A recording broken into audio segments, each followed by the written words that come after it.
আজকে শেয়ার করব বাদামের লাড্ডু। বাড়িতে ছোটখাটো অনুষ্ঠান হলে অল্প সময়ে কম খরচে খুবই সহজে বানিয়ে নিতে পারবে। এই লোভনীয় বাদামের লাড্ডু ছোট বড় যে খাবে সেই প্রশংসা করবে। আর এই লাড্ডুগুলো স্টোর করে রাখতে পারবে কয়েক মাস পর্যন্ত। চলো তাহলে রেসিপিটা শুরু করা যাক। চুলোর উপর একটা ফ্রাইং প্যান নিয়েছি, চুলোর ফ্লেম একদম কম করে রেখেছি। এবার ফ্রাইং প্যানের মধ্যে দিয়ে দিতে হবে 2 কাপ চীনাবাদাম। কাঁচা চীনাবাদাম লো ফ্লেমে ভেজে নিতে হবে। এখানে ওজন হিসাবে 400 গ্রামের চেয়ে একটু বেশি চীনাবাদাম আছে। লাড্ডু বানানোর জন্য চীনাবাদাম কিন্তু লো ফ্লেমে ভেজে নিতে হবে। হাই ফ্লেম বা মিডিয়াম ফ্লেমে ভাজা যাবে না, তাহলে চীনাবাদামগুলো পুড়ে যাবে আর লাড্ডুটা দেখতে ভালো লাগবে না। তো একটু চেষ্টা করবে সময় নিয়ে লো ফ্লেমে ভেজে নেওয়ার। 5-6 মিনিট মতো সময় লাগবে। 5-6 মিনিটের মধ্যে খুব সুন্দরভাবে ভাজা হয়ে যাবে। এখন চীনাবাদামের খোসাটা ছাড়িয়ে নিয়েছি। ঠান্ডা হয়ে যাওয়ার পর একদম ভালো করে পরিষ্কার করে নিয়েছি, যাতে চীনাবাদামের কোনো রকম খোসা না থাকে। একদমই খোসা থাকলে হবে না, খুব ভালো করে পরিষ্কার করতে হবে। দেখতেই পাচ্ছ একদম ভালোভাবে পরিষ্কার করে নিয়েছি। এবার এখান থেকে অর্ধেকের বেশি বাদাম মিক্সচার জারের মধ্যে নিয়ে নিতে হবে। আর এটা গুঁড়ো করে নিতে হবে। একদম মসৃণ করে গুঁড়ো করলে হবে না, হালকা একটু মোটা রেখে গুঁড়ো করতে হবে। ঠিক এইরকম। তো দেখতেই পাচ্ছ কিছু কিছু মোটা মোটা দানা আছে। এইভাবেই কিন্তু লাড্ডুর জন্য গুঁড়ো করতে হবে। তো এটা এখন সাইডে রেখে দিচ্ছি। আর বাকি যে বাদামটা ছিল সেটা একটা হামল দিস্তার মধ্যে নিয়ে নিচ্ছি। এখন এই বাদামগুলো গুঁড়ো করে নিতে হবে। এই বাদামগুলো মিক্সচার জারের মধ্যে দিয়ে গুঁড়ো করবে না, তাহলে অতিরিক্ত গুঁড়ো হয়ে যাবে।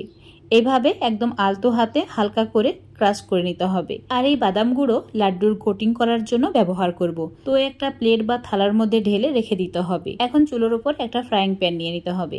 দিয়ে দিতে হবে 1 কাপ চিনি, মানে এখানে 200 গ্রাম চিনি আছে। চুলোর ফ্লেমটা মিডিয়ামে রেখে 1/2 কাপ মতো জল দিয়ে দিতে হবে। এবার হামল দিস্তায় কয়েকটি এলাচের বীজ আর 1/2 চামচ চিনি গুঁড়ো করে নিতে হবে। এইভাবে এলাচের বীজের সঙ্গে অল্প একটু চিনি দিলে খুব সহজে এটা গুঁড়ো হয়ে যায়। এখন এই এলাচ চিনির গুঁড়োটা ফ্রাইং প্যানের মধ্যে ঢেলে দিচ্ছি। চুলোর ফ্লেম বাড়িয়ে দিয়ে কন্টিনিউ এইভাবে নাড়াচাড়া করতে হবে যতক্ষণ না চিনিটা গলে যাচ্ছে। চিনি গলে যাওয়ার পর চিনির শিরাটা চেক করে দেখে নিতে হবে চিটচিটে হয়েছে কিনা। ঠিক এইরকম চিটচিটে যদি চিনির শিরাটা হয়ে যায়, চুলোর ফ্লেমটা একদম কমিয়ে দিতে হবে। তারপর এর মধ্যে ঢেলে দিতে হবে বাদাম গুঁড়ো। মিক্সচার জারের মধ্যে যে মসৃণ বাদাম গুঁড়োটা আছে সেটা এর মধ্যে ঢেলে দিতে হবে। তারপর ভালো করে মিশিয়ে নিতে হবে। তো দেখতেই পাচ্ছ একদম লো ফ্লেমে এটা মিশিয়ে নিচ্ছি। ভালো করে বাদাম গুঁড়োটা একদম মিশে গেলে এর মধ্যে দিয়ে দিতে হবে 4 চামচ মতো গুঁড়ো দুধ। অবশ্যই এই লাড্ডুর মধ্যে গুঁড়ো দুধটা অ্যাড করবে, তাহলে লাড্ডুগুলো খেতে অনেক বেশি সুস্বাদু হবে। এখন ভালো করে একটু সময় নিয়ে লো ফ্লেমে গুঁড়ো দুধ মিশিয়ে নিচ্ছি। গুঁড়ো দুধ মেশানো হয়ে গেলে এখন আরও 1-2 মিনিট এইভাবে লো ফ্লেমে রান্না করে নেব। এটা দেখতেই পাচ্ছ এখন অনেক বেশি ঘন হয়ে গেছে। তো আর বেশি রান্না করা যাবে না, চুলোটা অফ করে দিতে হবে। তারপরে মিশ্রণটা ঠান্ডা করে নিতে হবে। মিশ্রণটা হাতে সহ্য হয় সেই রকম গরম রেখে ঠান্ডা করতে হবে। তো কন্টিনিউ এইভাবে নাড়াচাড়া করে ঠান্ডা করে নিচ্ছি। এটা যেমন যেমন ঠান্ডা হবে সেই রকম ঘন হয়ে যাবে। আর মাঝে মধ্যে চেক করে দেখে নিতে হবে হাতে সহ্য হচ্ছে কিনা।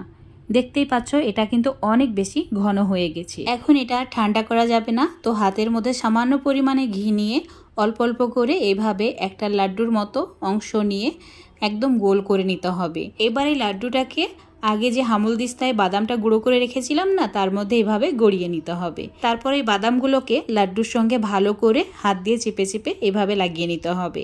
তাহলেই রেডি দারুণ সুস্বাদু, দারুণ লোভনীয় বাদামের লাড্ডু।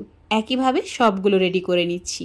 তারপর তোমাদের দেখাচ্ছি। দেখতেই পাচ্ছ বাদামের লাড্ডু সবগুলো বানানো হয়ে গেছে। তোমরা চাইলে এই বাদামের লাড্ডুগুলো স্টোর করে রাখতে পারবে, কয়েক মাস পর্যন্ত রাখলেও নষ্ট হয় না। তো বন্ধুরা, আজকের এই বাদামের লাড্ডু রেসিপিটা তোমাদের কেমন লেগেছে অবশ্যই কমেন্ট করে জানাবে। রেসিপিটা ভালো লাগলে অবশ্যই আমার রেসিপি ফলো করে বাড়িতে একবার বানিয়ে খেয়ে দেখবে। তারপর লাইক শেয়ার করে দেবে। আর এই রেসিপিটা যদি ফেসবুক পেজ থেকে দেখো অবশ্যই পেজটাকে ফলো করে নেবে। ইউটিউব থেকে দেখলে চ্যানেলটাকে সাবস্ক্রাইব করে রাখবে আরও এরকম রেসিপি পাওয়ার জন্য। দেখতে পাচ্ছ একদম পারফেক্ট হয়েছে, মুখে দিলেই গলে যাবে।